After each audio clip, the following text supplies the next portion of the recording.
Happy holidays, everyone. Woohoo! We made it. We made it to the holidays.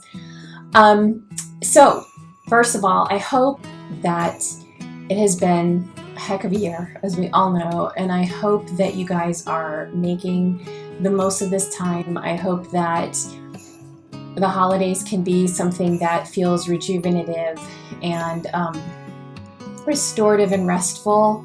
You know, it's impossible not to sort of reflect on what this year has been. But I hope that this video can add a little bit of holiday cheer to what is going on. So I'm very excited. Welcome to a very special holiday episode.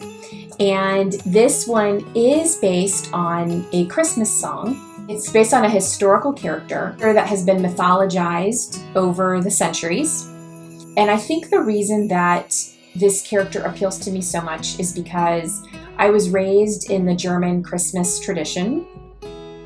And even though I grew up here in America, and the parts of the German Christmas tradition that I took with me and what sort of became the meaning of Christmas for me is it was a much more sort of mysterious, deep, ancient, reflective, evocative time. It's an incredibly evocative time. It's a time that I love to draw. I love to write. It's a very creative time. It almost feels like this oddly like liminal space. It's very, very, very cool. So that's where this drawing came from. It's been in my mind for a long time. You will hear me talk about the art, of course, but you will also hear me talk a bit about this character. I hope you can bear with me. I geek out on it a little bit, and I really love this character. So without further ado, I hope that you enjoy, and I will see you back here in a little bit. Thanks.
Okay, guys, so now we're going to talk about what this picture is actually about. So some of you may have gleaned that this is about Good King Wenceslas, since that is the song we just listened to. And this, of course, is him with his page behind him. And there's debate on how to pronounce Wenceslas, but we're just going to stick with Wenceslas. That's how it's spelled. So, and the reason I love this carol so much is because it embodies actionable giving and mercy and just an ideology that I feel like is so important. And it's not often embodied in surprisingly even in Christmas carols at all. So this is so Wenceslas, let's talk a little bit about the history, which I think is fascinating. So I'm going to proceed as if you know nothing about it. If you do, please correct me in the comments if there's something I say. If you're a history scholar or history buff and I get something wrong, please by all means correct me. Otherwise, you might enjoy learning some of this. So he was not actually a king. He was a duke. He was a 10th century duke in Bohemia. And I think a lot of people don't know where Bohemia is and where it is or what it was. And it's essentially, it's now modern day Czechoslovakia, the western part of Czechoslovakia. And it is, so he was a duke, and like many of the nobility of that time, he had a very, very bloody history. He was murdered when he was still in his 20s. He was assassinated on the orders of his brother. His father had Christian heritage, his mother pagan. This was a fascinating time in the world when Christianity and paganism were still at war. And I actually taught British literature this semester to my English students. And so we did a lot of learning and reading about this, about the conversion of the world from paganism to Christianity and just what all of that entailed. And just, it was so fast. It's so fascinating. So anyway, he was in the thick of all of that. So especially with a Christian father, pagan mother. So yeah, he was in the middle of all of those bloody factions. And I mean, his grandmother was murdered. When he finally ascended to power, he exiled his mother because his mother was the one who had his grandmother murdered. And then later, his mother is the one who urged his brother to have Wenceslas murdered. So yes, brutal, bloody, bloody history, as many noble families of that time. So anyway, right after he was murdered,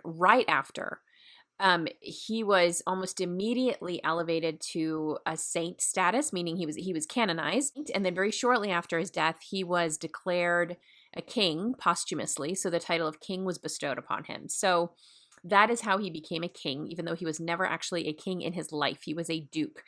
And what we do know about him in his life is that the information about him that we have is that he was very benevolent, very generous, cared a lot about the poor, the marginalized, the ostracized, all of that.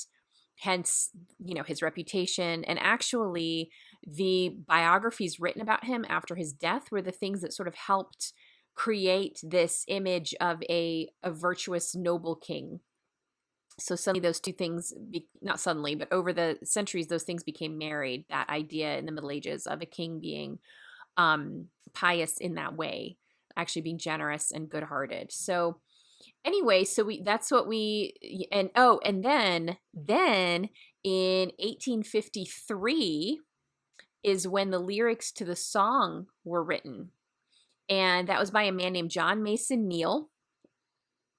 And he was an English hymn writer, apparently. And so he wrote the lyrics to the song.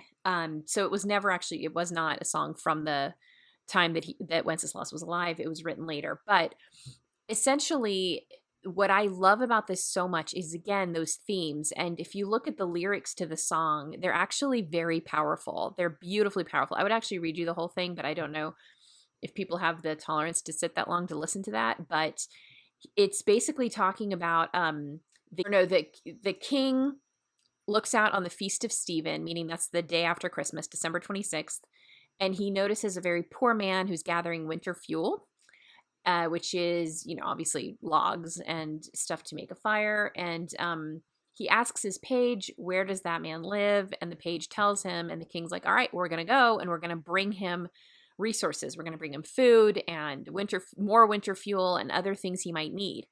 And it was a harsh winter night, and the king insisted that they go together, that the page kind of shows him where this man lives.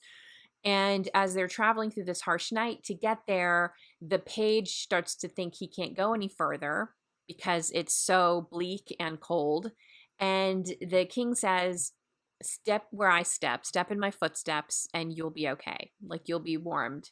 And that's how we're going to make it to this poor man.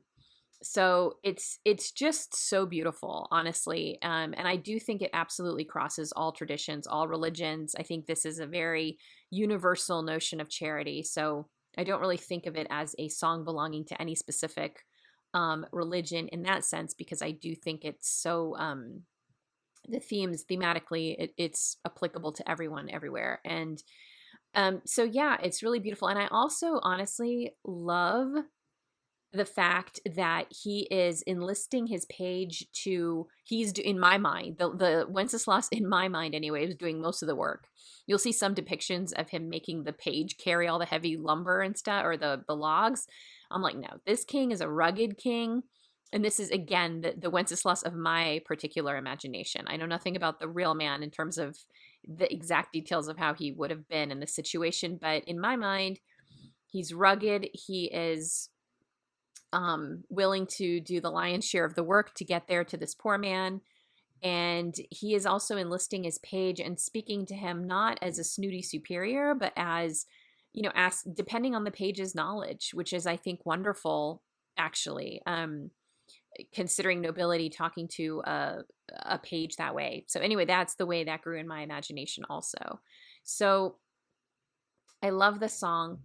And I hope you enjoyed watching this. And I hope a little bit of that spirit of what I sort of imagine the song to be about imbued you guys too.